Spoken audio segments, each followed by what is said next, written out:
Breaking the Barrier, a speech by Reverend Sun Myung Moon given December 10th, 1978 at Belvedere, New York. Translator was Colonel Bohi Park. In our world, there are many countries and many people living under all different kinds of circumstances. In America alone, there are many peoples, races, and cultures, and consequently, there are many barriers even within this one country. Beyond the level of the nation, there are countless barriers and compartments within each individual, from the individual to the nation, world, and beyond. The spirit world, there are all kinds of circumstances and barriers which cannot be solved by their own power. There are tens of thousands of barriers. Let us concentrate for a moment on ourselves as individuals. Suppose we brought our minds to the top of this water glass so that we could observe their condition. There are many ups and downs, peaks and valleys in your mind. Do you think there is more flat ground or more hilly ground in your mind? There are mostly hills. Where is the peaceful, flat ground then? There are all kinds of upheavals in each person's mind, like volcanic explosions. When a person kills someone or commits a crime, it is because an evil explosion occurred in his mind first. If Almighty God truly exists and did create man, I don't think he would have planned for man to have a mind of upheaval like this. When you imagine the ocean, the first thing that may come to your mind is the peaceful flatness of the sea, or you may first think of the crashing waves. Which do you think is the most normal state of the sea? Tranquility is the basic characteristic of water, isn't it? Because the wind comes against the will of the water, however, upheaval in the form of waves results. Trying to sail through a typhoon is a very serious situation because waves, like mountains and valleys, batter your boat. One minute you find yourself on top of a huge wave, and the next minute diving down into the valley. The sea resembles the state of a person's mind. The sea is a symbol of tranquility and calm. But when a wind comes, there is upheaval. God created the human mind to be peaceful and tranquil, but different kinds of winds cause different kinds of winds cause disturbances there. Imagine that your mind is an ocean, and imagine a loved one walking on the surface of the water. If the surface is rough with all kinds of upheavals, then he cannot walk in a normal straight way. If a husband is walking on the surface of his wife's mind, but the terrain is irregular and full of ups and downs, how is he going to make much progress? The minds of American women are always rugged, with typhoons blowing every day. Would you like to walk through such a mind? If even you women wouldn't like that, how do you hope that a man would like that? All kinds of phenomena occur as a result of such turbulence. God is truly the most super idealistic being. Would he prefer to walk on a mind with a rugged surface or on a smooth, well-organized, peaceful mind? How do you feel riding on a well-laid-out highway where the automobile can go smoothly and quickly? When a car is on a smooth surface, it is always eager to go faster. The appropriate car to drive on a superhighway is one which is streamlined and very fast. A buggy and a big highway don't match. If there is a God, what kind of highway is he looking for?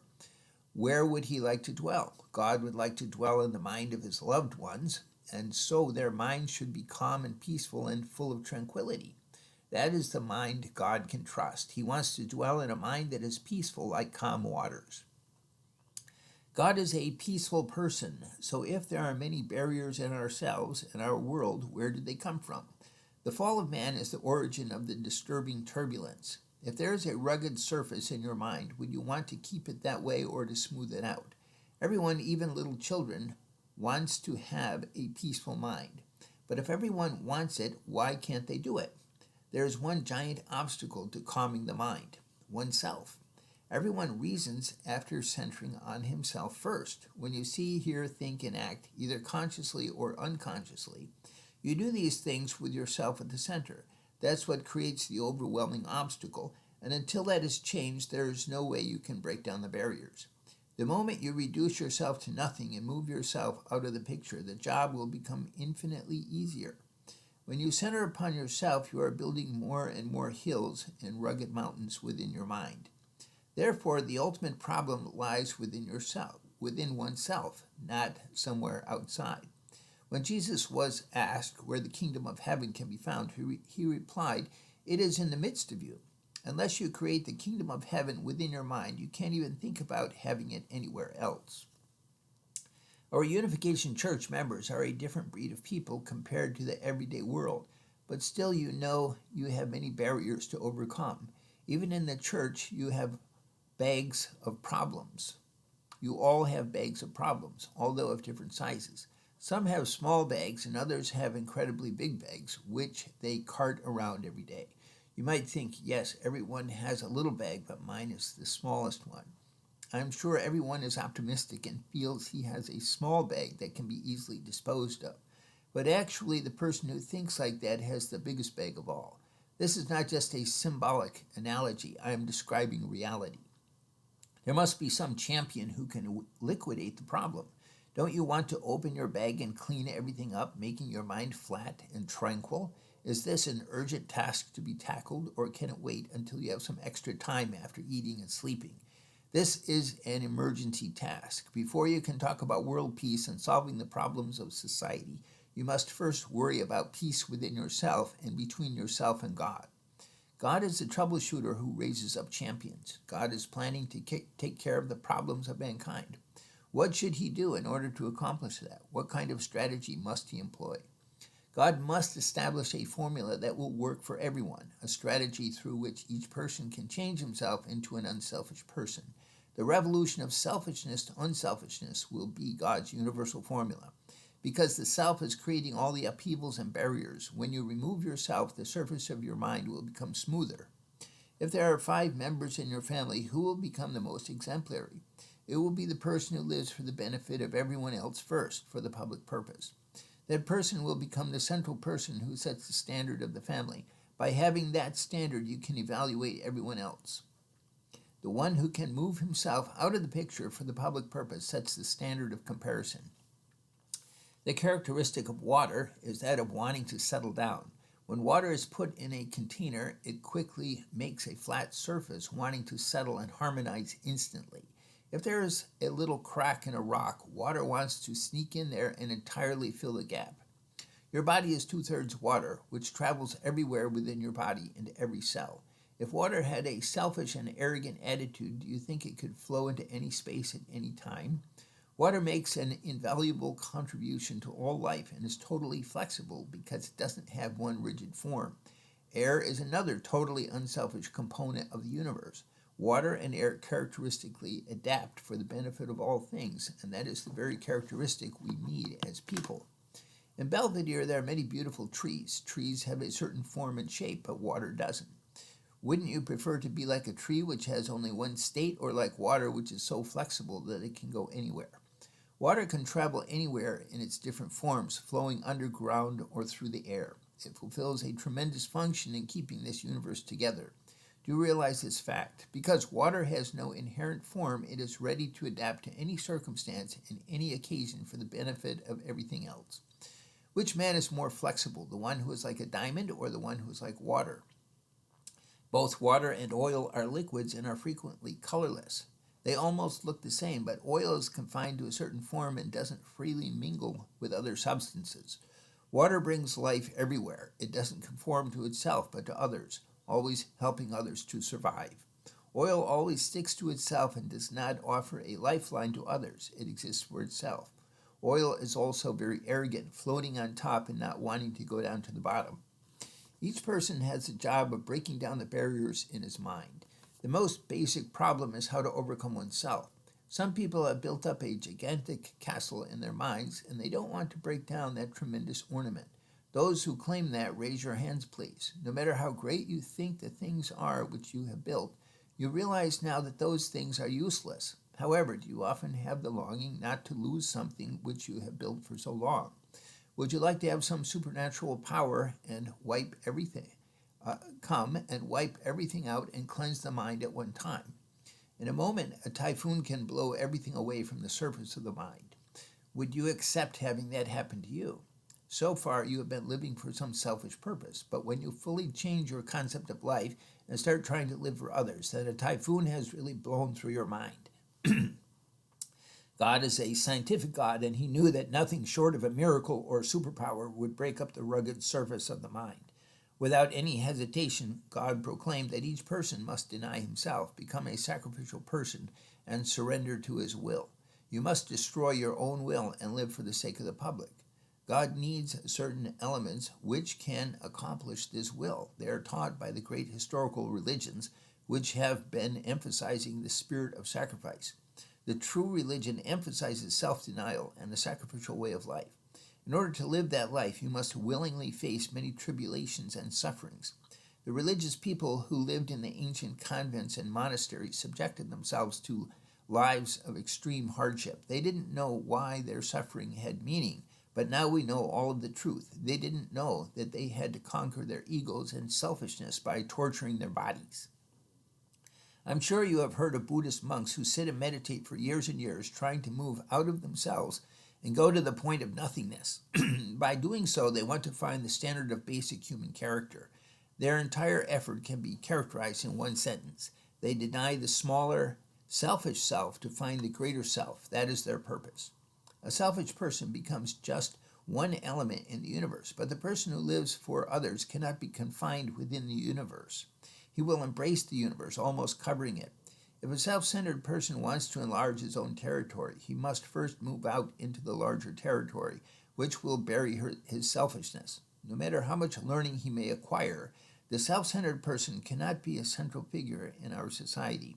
Only the person who really wants to serve others and live for their sake will harmonize with others and be elevated to the central position. Whenever leaders are elected, people always want to raise up an unselfish person to be their leader. That is the formula through which justice is carried out in society. The person of greatest unselfish devotion will swallow the smaller-minded person because he has a greater capacity and can embrace more. The unselfish person will become bigger and bigger until he is even bigger than the universe, and then many people will dwell within that person. This kind of human being is like water. He can fit everywhere. Would you like to become one small piece of dust in the universe or a person who embraces the universe? How can that be? There are billions of people of all kinds of races. If everyone welcomes a person to embrace the universe, how could the universe accommodate everyone? There aren't that many positions in the universe. Even though many people may want to embrace the universe, there are different categories among them. Some will say, I will live 1 year for the universe. Others will declare, I will live my entire life for the universe. And finally, some will proclaim, I will live my eternal life for the universe. Out of all these people, who will become number one? No one can be bigger than the person who has lived unselfishly for the public purpose from the beginning until the very end of history. If that kind of person is available in our universe, who would that be? God is the one who has lived in that mind from the beginning of history. When we judge according to this formula, God has to be the central person. He really deserves our vote, doesn't he? Is there anyone who will insist that he deserves to be elected instead? In front of this God, we can only bow down and submit ourselves to his mercy. The greatest puzzle in history is how the name of Jesus, that unknown, uneducated son of a carpenter, became known in every household in the last 2,000 years. Jesus was not well accepted during his lifetime. He didn't have any formal education, and he looked very humble and shabby. He collected friends like fishermen from around the Sea of Galilee and tax collectors and harlots. When Jesus went from village to village with such people, saying shocking and unheard of things, the people thought he was crazy and dangerous. He was finally crucified on the cross. How could the name of such a man become universally known in 2,000 years? Jesus lived according to God's formula. He is a universal man in this respect, and this is what sets him apart. He was totally and absolutely a public person who embraced the universe. As he was dying on the cross, he even prayed for the Roman soldiers who pierced his side, asking God to forgive them because they didn't know what they had done. His compassionate mind could embrace not only his own people, but also his people's own enemies. That is precisely how God has been living through all of history. The philosophies of God and Jesus were absolutely parallel, and after Jesus' death, God raised his name up universally. We Moonies in the 20th century actually have a better situation than at the time of Jesus. Did anyone in the Bible charge Jesus with brainwashing? Furthermore, we are an infinitely better group than the disciples of Jesus. There are no harlots or tax collectors here, though perhaps there is an IRS agent somewhere. Educated, good-looking men and women are following me today. We are not just trotting from one village to another around the desolate Sea of Galilee. We are striding all over the world from one continent to another. Yes, our situation is infinitely better, but the most fundamental concern is this: whether we are living the public way of life. Do we have that way of life? Jesus came to liberate the world of its sin, but today our goal is even bigger. We will not only liberate this earth, but we will liberate the spirit world and God. We must liberate hell first, then the spirit world and God. Is it an easy task or a difficult one? How difficult? Do you have the appetite to do it? Ambition can be used for good or evil. Do you have greediness to live the unselfish way of life? Ambition for advancement of the public purpose is noble, while selfish ambition is evil. If you have ambitions for your own sake, then you are digging your hell wider and deeper. But if your ambition is for the sake of the world, you are stacking up treasures in heaven. How many years would you like to live for the sake of others? If you are asking yourself this question, you have reached down to the core truth. Often people say, what kind of church is that where they drive you out to fundraise day and night? You go out for witnessing, and on top of that, you are asked to sell newspapers. You aren't even paid, but have to earn your own living also. What kind of church is that? Some people will criticize and say that even the worst dictators like Hitler and Stalin had to feed and pay their people. What kind of man is Reverend Moon to ask his members to work and also support the church? It looks like the worst kind of dictatorship, people say. On the surface, our life may look awful, but when it is seen according to our philosophy of sacrifice, it is clear that everyone will gain an infinite amount. According to this formula, our way of life is the best. The members of the Unification Church are actually embracing the universe, not just existing like small peanuts. We are embracing the universe within our philosophy, and we look at all of suffering mankind as our responsibility. The true Unification Church member feels, this is my church and my world. Unless I do the job, who will do it? If I pay you, then you are actually employed by me, and this universe cannot become yours. If you think in terms of my world and my responsibility, who should pay you? With your sweat and blood, you are going to bring the world into God's way of life. If somewhere some spy is listening, he will say, aha, this is Reverend Moon's brainwashing technique. Suppose you were brainwashed. Did you lose or gain by it? You have become much greater men and women now compared to your previous way of life when you did not know God and divine principle. Your world was small before, and now you are embracing the universe. Your value as men and women has become infinitely greater. We know the goal and we are not in darkness, but even though we are running toward the goal, we feel we have not done enough yet. Would you want to sneak out and let everyone else do the job, or do you want to be in the front of everything? My position here is just the same as yours. I could easily engage in a very peaceful and non-controversial life. It is very simple to praise America, and no one would bother me for that. Why do I bring white, yellow, and black people together to organize this gigantic movement? Why do I push on under such persecution? It is because I look at the world as entirely my responsibility, and I have to do this because God is relying on me. I have the confidence and power that I can raise a typhoon to blow all the rough surfaces away so that we can make the world smooth. I knew this philosophy would be the ultimate winner, even though America might come against me and cause incredible difficulties. I don't pay attention, but just keep moving forward. Why do you applaud me? I'm not a white man, but an Oriental man who came here trying to change America. Why does that make you feel good? Because you know that is the ultimate way, the real way to love and save America. You know that this philosophy alone will bring hope to this nation and this world. American people have been the victims of two great ideologies, pragmatism and individualism. You are molded by these two ideologies, but from the viewpoint of God's ideology, these philosophies are great barriers. Even if the government would spend billions of dollars upon one man, that man's concepts would not change. Nevertheless, I have come to change your concept. What I am doing is what many governments put together could not do in a millennium. They should come and thank me, but instead they are trying to bring all kinds of charges against me and trying to discredit me somehow. I don't have to fight against the government and establish society. I could relax. I have the ability to do anything and could do so very comfortably if I chose to go another route. If I chose that route, then I certainly wouldn't become controversial. I might live 100 years on earth in that case, but what would it all mean? Nothing. I would not choose that route because it would not leave any contribution for mankind. I've already ignited a revolution in our world. Many people opposed that revolution, but history will witness the repentance of every individual, society, and nation which comes against me. They will bow down and say, I'm sorry, I misunderstood. I'm not just expecting and believing that will happen. I know that will happen. Whether I'm here on earth or in spirit world won't make any difference. It will happen. I have no mercy on our MFT members. 4 o'clock get up and 4:30 take off. Don't come back before midnight. Is it evil or good? What is so good about it? Your body gets tired and your nerves get edgy and you are almost on the verge of collapse. Would you chastise your body and push it on, or would you say, Reverend Moon, what kind of teaching is this? Is there any room for complaint? If you complain, then all the foundation you have built up will be shattered and blown away. You cannot say, Heavenly Father, what kind of God are you? Your child is suffering. Why can't you come down and obliterate my opponent? If you start to complain, asking God questions about this and that, you will lose everything. If you are full of grace, you can say, God, I want to pray for those enemies who would try to destroy us. Please forgive them. Let us have the wisdom and the power to reach them and really bring warmth to their hearts. That's the way in which you must trust.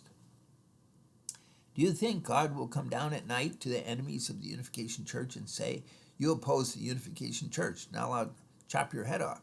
If he did that, then eventually no one would be left. No neck on earth would remain, including yours, because historically the worst opposition has come from within the Unification Church.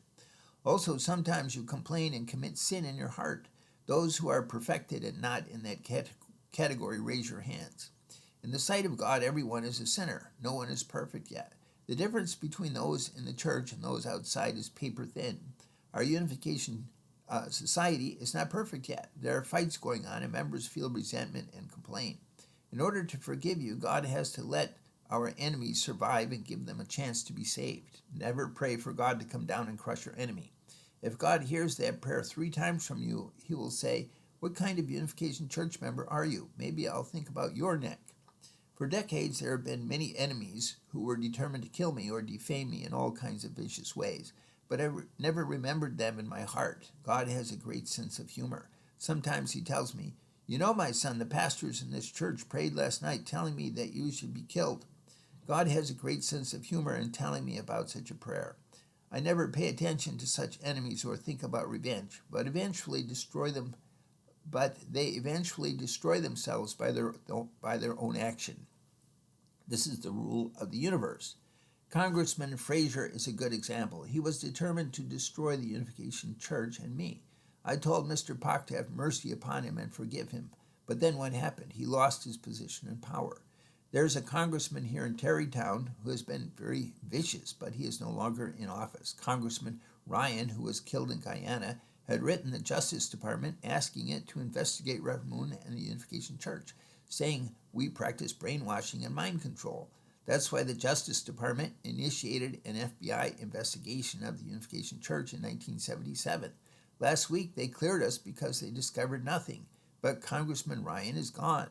Have you ever heard me instruct any person to kill someone? Do you have instructions to resort to terrorism or to get rid of someone? No, I never say that, even though many people are plotting to kill me and harm you. It's a fearful, violent world with people killing each other every day.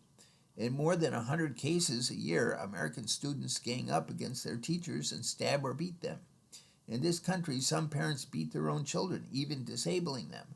Sometimes they literally murder their own children. There are 300,000 known cases of this, but probably the correct number is 700,000 altogether. A total of 1.5 million parents has been investigated by the police for their brutality to their own children. Yet no newspaper bothers to mention these things. This kind of brutality exists in all walks of life, on all levels of society. In Oriental society, this phenomenon is unthinkable, but this is the reality of America today. It's a sick society. Nevertheless, there are the people who accuse me of being an evil brainwasher who abuses young people and teaches them to kill. It is incredible nonsense. I worry about America, not myself.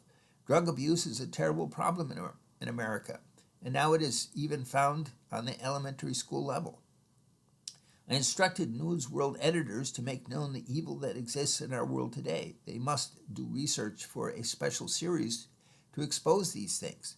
You do not know all this because you are living an entirely different way of life, but behind you all kinds of unthinkable things are happening. The policy in our church is to go out to meet tribulation and suffering. I teach you to confront all these hardships willingly. Is that a good or an evil policy? Why is it good? How would you be benefited by it? You will very definitely be benefited by it because you will restore your tranquility and peace of mind. If you have that, then God will walk there, and if you live that way of life for 10 or 20 years, then you will go down in history. You will leave a footprint here on earth and will continue a glorious life for eternity. This kind of movement is an absolute necessity in our world. We must not limit this movement to one locality, but must take it all over the world because everyone needs it. People of many nations come to America trying to live a good life and take advantage of this nation.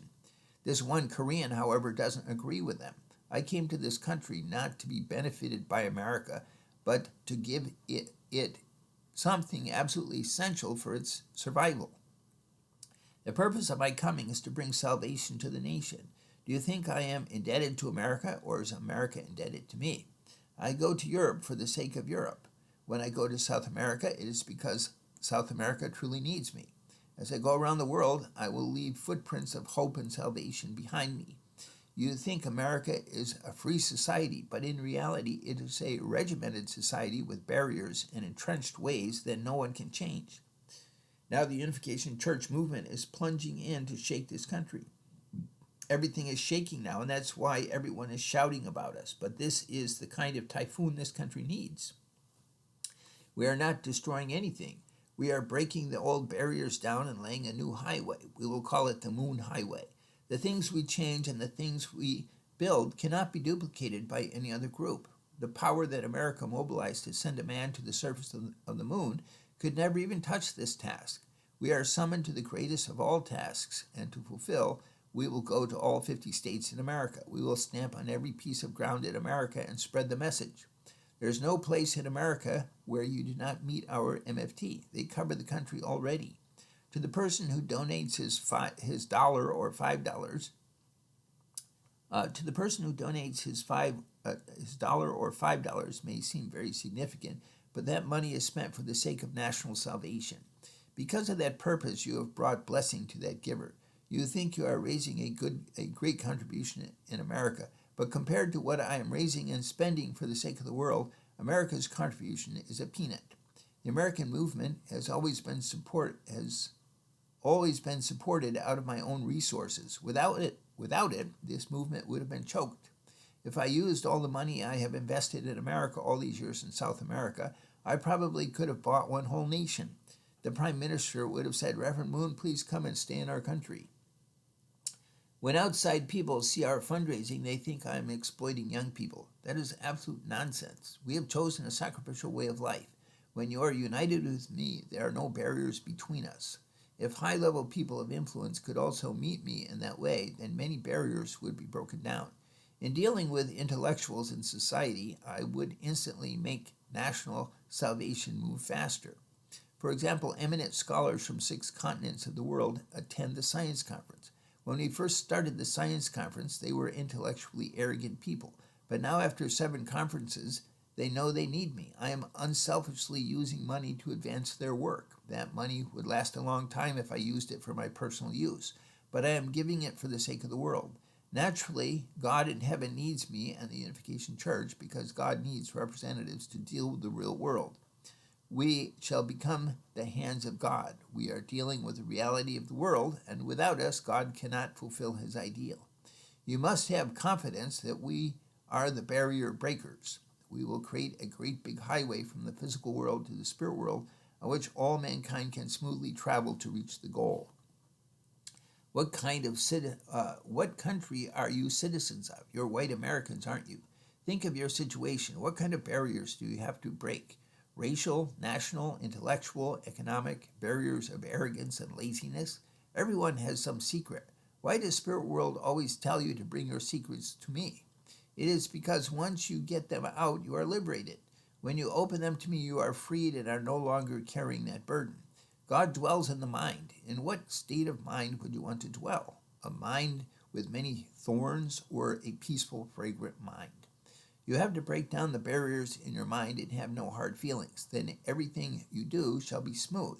If you liquidate all the barriers in your mind, then when you go to spirit world, there will be no barriers. As soon as the fall of Adam and Eve took place, barriers began to emerge, and they have increased throughout history to this day.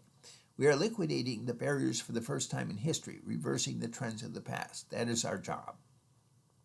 In our world, things are judged to be good or bad. You can easily want to serve good people, but that is not God's philosophy. You are nothing special if you serve only good people. Everyone can do that. God's way is to serve bad people as well as good people. God always pays more attention to the lost sheep, even if there is only one. In the Unification Church, therefore, we must not live for ourselves, but we must go out looking for that one lost sheep.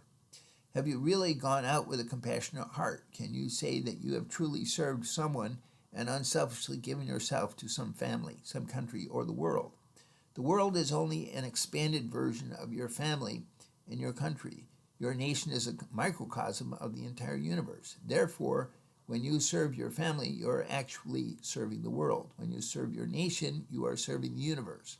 If this concept is always in your mind, then you can set the condition while you are here on earth that you really lived and served someone. For that purpose, God gave you a husband or wife, and he gave you children. By serving them, you have served the universe and mankind. The purpose of having a home is to set this kind of condition. You can divide mankind into 4 different categories: parents, children, husband, and wife. That's all. Even that can be reduced into 2 halves, man and woman. That's why everyone needs marriage. Everyone needs to have some object whom he can truly love and serve 100%. By setting that condition, you can come before God and say you have loved mankind and the universe. In that case, can you marry, live together, and then get divorced? Can you separate yourself from your own parents? Is there any word for separation between parents and children? Actually, there is so much rejection between parents and children today that we need a word for it. What about the Unification Church? Do you have that separation or generation gap? Which one is more difficult for a woman to serve? Which one is more difficult for a woman to serve? A man 100% or for a man to serve a woman 100%? What about a woman serving another woman 100%? Would you like that? How about men for men? When men serve women and women serve men, there's lots of joy and great excitement and no boredom. God made it thus, and it's supposed to be that way. In the American way of life, there are legal barriers that even a husband or wife cannot cross. Wives sometimes even have their own separate savings accounts. Their feeling is, even though you are my husband, you cannot cross this limit. This is mine. Is that right? What if one day the husband is so desperate for money that he takes cash from his wife's savings account? What should she do? The next day, a bombshell would explode in that home and she would divorce him. Would our American women do that? You've got to carry your credentials to spirit world. In marriage, you can set the condition so that you can say, Heavenly Father, I serve this man unselfishly and purely. I love this person as a representative of the universe. And by doing this, I broke down all the barriers. There is no racial, cultural, or national barrier in my love for this person. When that couple goes anywhere hand in hand together, there's nothing that can block them. They can go straight into the kingdom of God in heaven with no obstacles. Wonderful. Everything you do is dress rehearsal until you meet someone you can serve absolutely. Elementary school children serve their teachers. College students make friends with and serve their professors. All of them respect their parents and so forth. All of this is preparation for them to give their ultimate service to their fellow man.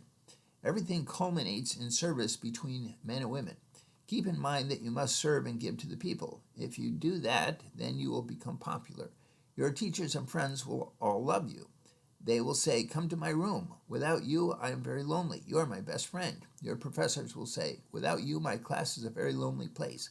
Please don't be absent. That's the practice of serving. Your home is the stage where you diligently practice for your ultimate service.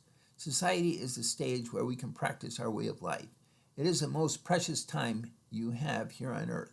If you practice that love here on earth, then when you are elevated into the spirit world, you will find a beautiful spiritual heaven waiting for you.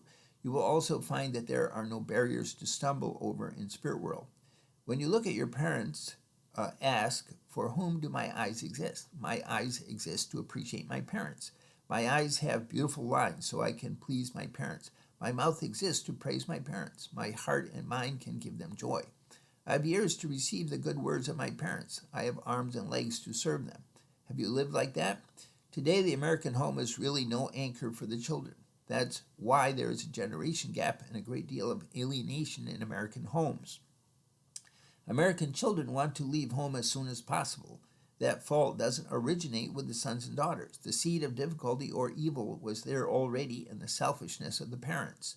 The children see very clearly that something is wrong, that the parents have some secrets from each other, and this eventually alienates the children from them. We have to mend and change the situation in American homes today. In the true home, the family members are 100% unselfishly united. God has a personality and sense of emotion, so when he looks down at the homes in the world, which would he like to visit? Wherever you live, in whatever society, live the unselfish way of life without barriers. The Unification Church is a training center where all members can train to rebuild society. The words true parents are the central point of that workshop. When the true parents are here, what is your position? True children. You practice the true way of life as true children, and then you become true parents yourselves and have true children. Right now, you are in training, so you just fulfill this schedule without complaint, don't you? When the Sunday schedule says 3 a.m. departure for Belvedere, you say, why 3 a.m.? Why not 8 a.m.? We meet at 5 a.m. to have pledge service on Sunday morning and then have worship here right afterward. Do you gripe? What kind of church is this? Why can't we meet at 11 o'clock so that we can get a good night's sleep? Would you like to sleep all morning and get up for 11 o'clock service? Also, you come here and sit on the hard concrete floor. In many empty churches, there are plush carpeting and soft cushions. You go there to worship. If you go there to worship, then I don't have to work either. It would make life easier for me, so why don't you worship there instead? Isn't this a bad church, actually? Why do you say no? We sit on the hard floor and worship God.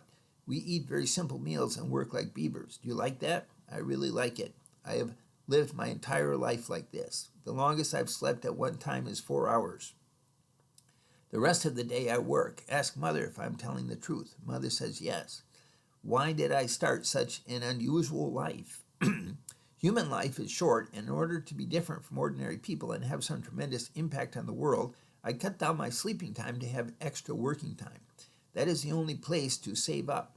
Sleeping hours are dead hours, and I don't want to have many dead hours while I am on earth. I want to be active and alive most of the time.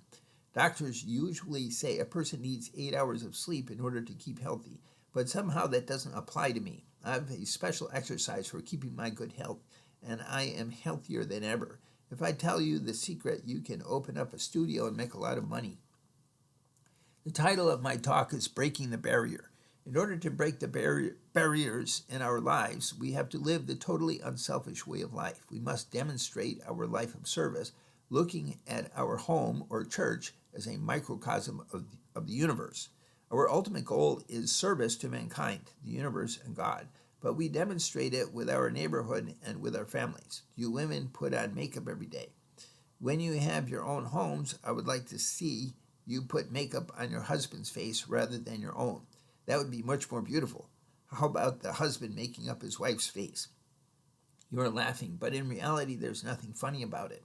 If your husband says, darling, I want to ride on your back, can you carry me? What would you say? American women would say, no, I should be on your back. But if you say yes and do your absolute best to try to lift him, how beautiful it will be. Then your husband will say, you did your best. I thank you for it. Now come on my back. He knows his wife is willing to carry him, but she is not that strong, so he will carry her. Thereafter, carrying her becomes very natural and beautiful. What I am trying to describe is just how to serve unselfishly and willingly. From now on, after you get blessed and at the end of your life, Will you be a person of service? Thank you. Let us pray.